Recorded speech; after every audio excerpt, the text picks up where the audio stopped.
myself Muhammad, and this video is about vector database. Okay, how we can upload the data, how we can set up the vector database, and how we can query the data. Okay, so let's start with it. Okay, as an example here I'm using Weaviate database. Okay, so let's go to the main page of Weaviate. Okay, here it is, and you can see here you can go to the page and try now here. Okay, and it will take you to the page. Okay, and it will ask you to the sign in. Okay, which I already did it, so it's showing my ID here. Okay, you can also go for it once you log in. Okay, go and create a new cluster. Just I'm showing here. Okay, for example, there are three options available: sandbox, serverless, and enterprise.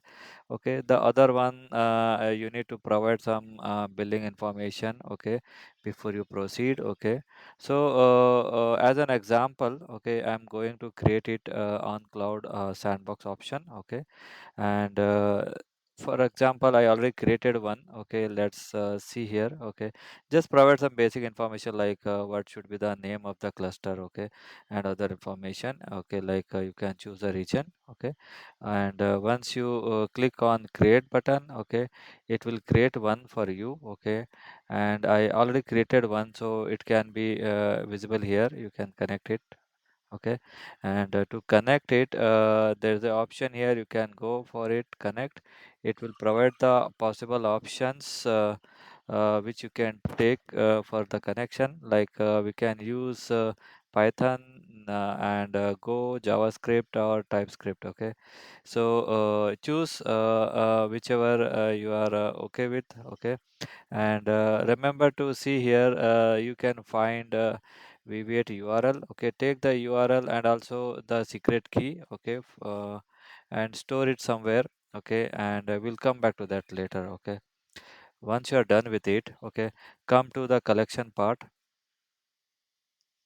Okay, and again, you can create one from here, or you can also create by scripting. Okay, it's up to you. Okay, so just create one. Okay, with a suitable name. Okay, I created one here with the name test collection. Okay, so let's try filling it and using it. Okay, so let's go for it. Currently, yeah, this is just a notebook I created in the Google Colab for experiment. Okay, and as a start, okay, I would say there are a couple of steps available. Let's go one by one to complete the experiment. Okay, so as a step one, let's start install all the required packages. Okay, since I'm using Google Colab, I need a less than the I need less dependencies, because some of the things already built in available in the Google Colab. Okay, so let's start. Okay, so we are installing the Weaviate client and LangChain community. Okay, so once installation is done, go for the importing of the all the required packages like Panda and other. Okay, like Weaviate, we also did it, and other basic stuff. Let's import it everything.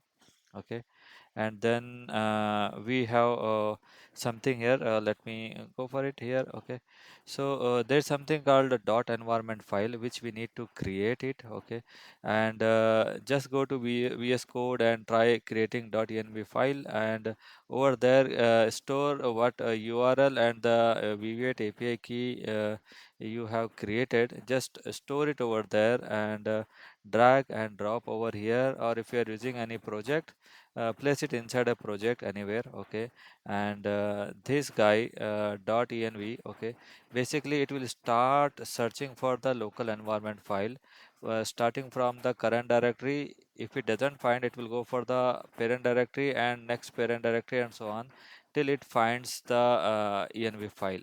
Okay, so place it in the right location, and then in my case I just uploaded over here since it's an experiment. Okay, so once it is done, okay, let's come to the next place. Okay, where we are connecting to the Weaviate client. Okay, the cloud one. Okay, once you are set up. Okay, one more thing I wanted to update.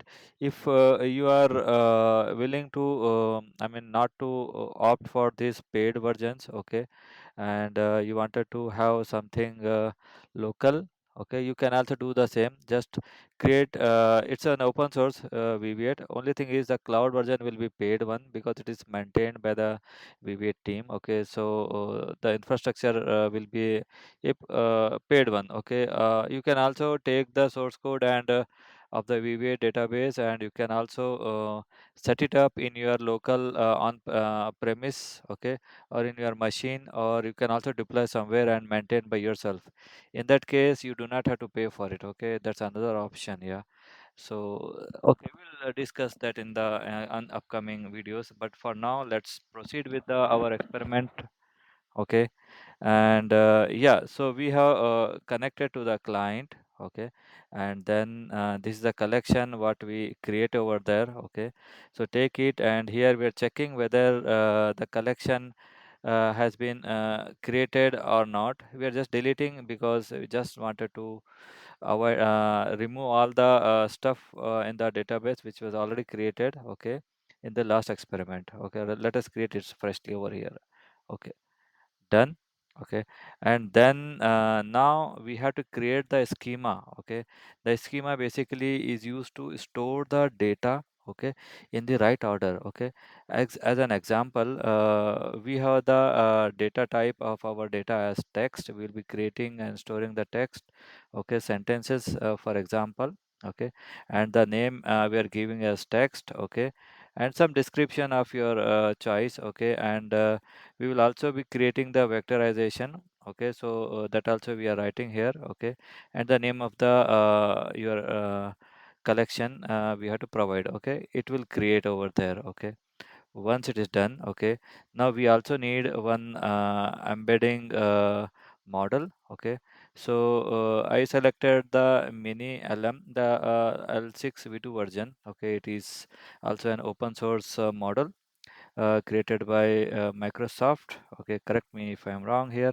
Okay, so yeah, so this is we have taken for sentence transformation or embedding conversion from text. Yeah, so uploaded. Okay, yeah, sorry, created here. Okay, and then as an example, I took here some couple of sentences as input. Okay, let us take.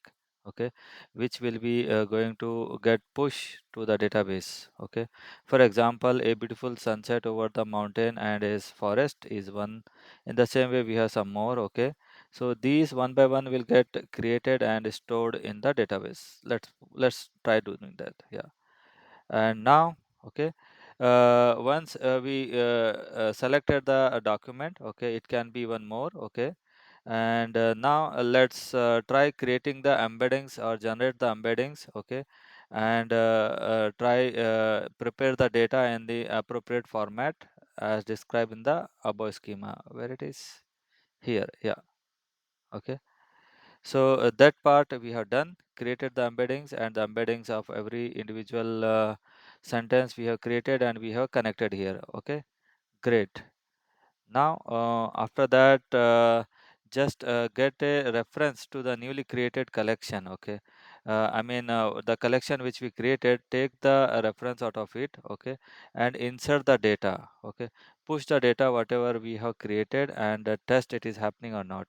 Okay, like it will insert six objects. Like six is equal to number of sentences here what we have given. Okay, every sentence or every document will be one object here. Yeah, it's created and test push. Yeah, once it is push, let me show you. I already created and pushed the experiment. Okay, just wanted to show you here. So to minimize the time, okay, I already done it, and let me show you in details. Okay, it's opening. Yeah, so let's see the data.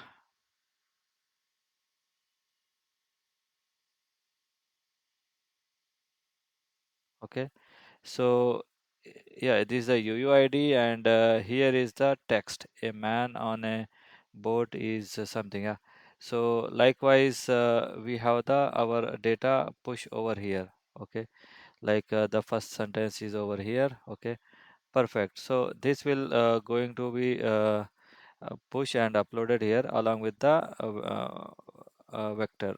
Yeah, and when I come back here, let's see as a next step. Okay, now we have created the embeddings, we have pushed the embeddings to the vector database, and now as a next step we need to generate a query. Okay, and to the query try to convert it the text query into the embeddings. Okay, and take this query of the embedding and try to search the result. Okay, and display the result. Okay, this is the next step which is happening in this block. Okay, so here, yeah, so here we took the query as forest and mountains. Okay, and let's create the embedding here. Okay, after creation of the embedding, we are passing it. Okay, collection dot query. Okay, do the search here. Okay, so we did it, and after that we'll be getting the response. Okay, and displaying the response along with the query, as well as the distance with respect to the query, all the database object distance we are displaying. Okay, as you can see here, to the query what we have given, forest and the mountains. Okay, the closest match is the first one. Okay, which is a very having the least distance like 0.388. Okay, which is a beautiful sunset over the mountain and a forest. Yeah, and the max distance is from the last one, which is here 0.98, which is not so similar to our written text. Okay, it does not matter how slowly you go, as long as you do not stop. Yeah, which is far away from the forest and the mountain. There is nothing similar to that. Okay, that's why it's giving the last value. Okay, so that's it, guys. This is about how we can set up the database and how we can query and get the responses. Thanks for your time, and in the upcoming video we'll see further about how we can create a rag. Okay, and we can further see example on it. Yeah, so till then, have a nice day, and see you. Bye.